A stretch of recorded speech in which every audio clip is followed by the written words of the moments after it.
महात्मा बुद्ध एक गांव में प्रवचन सुना रहे थे।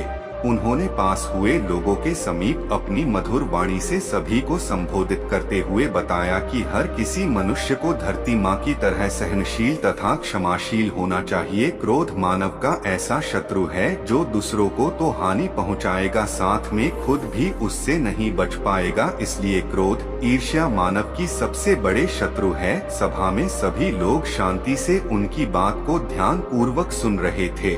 तभी वहां उस सभा में एक अति क्रोधी व्यक्ति भी उपस्थित था। वह पहले तो उनकी बात सुनता रहा, फिर वह अचानक महात्मा जी से क्रोधित होकर बोला। बोलते समय उसका आंखें खून के समान लाल हो रही थी। उसने बोला कि तुम ढोंगी हो, यहाँ बैठकर लोगों को बेवकूफ बना रहे हो। यह जो भी तुम कुछ कह रहे हो ना, इसको सचमुच करना बहुत मुश्किल है। समझे, तुम्हारी इन बातों का कोई मतलब नहीं है। यह सब बातें कोई मायने नहीं रखती असल जिंदगी में। कहानी सुनाना बंद करो धूर्त महात्मा, और जहाँ से आए हो वही चले जाओ। ऐसे कठोर वचन सुनकर भी महात्मा जी ने उस क्रोधी पुरुष का कोई विरोध नहीं किया और न ही उसकी बातों पर कोई भी प्रतिक्रिया दी।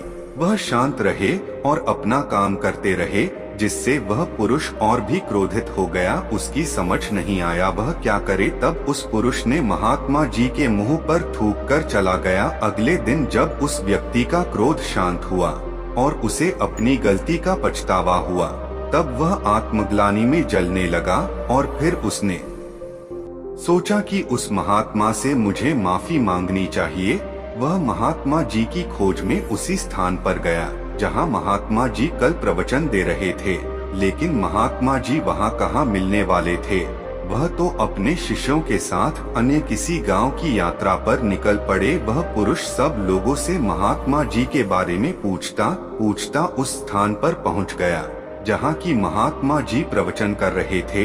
तब उस पुरुष को महात्मा जी के शिष्यों ने उसे उनके पास जाने से रोका, लेकिन महात्मा जी ने अपने शिष्यों को आदेश दिया कि आने दे उस पुरुष को। तब वह पुरुष महात्मा जी के चरणों पर गिर गया, उनसे बोला, मुझे क्षमा कीजिए महाराज। उसने महात्मा जी से पूछा, क्या आप भूल गए हो कि मैं वही जिसने कल आपका इतना अपमान किया था। मैं अपने दुष्ट कृत्य की आपसे माफी मांगता हूँ। तब महात्मा जी ने बड़े शालीनता से उस पुरुष से बोले कि कौन सी बात।